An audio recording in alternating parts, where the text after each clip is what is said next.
Zakir Hussein என்பவர்.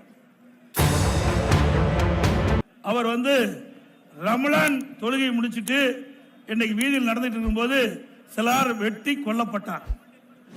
அவர் கொலை செய்யப்படும் என்று கருதி டிசி கிட்ட, ஏசி கிட்ட, காவல் ஆய்வாளர் எல்லாத்திலையும் புகார் கொடுக்கிறாங்க, விசாரிக்கவே இல்லை. அவர் கொலை நடப்பதற்கு முன்பாக, ஒரு நாளைக்கு முன்பாக எல்லா வலைதளங்களிலும் அவர் வீடியோ பரப்பிச்சது. என் மேல கொலை மிரட்டல், ஒருத்தர் 2 பேர் இல்ல, ஒரு கூட்டு கும்பலே சேர்ந்து ஒரு 20-30 பேர் சேர்ந்துட்டு கொலை பண்ணணும்னு சொல்லி சுத்திட்டு இருக்கிறாங்க.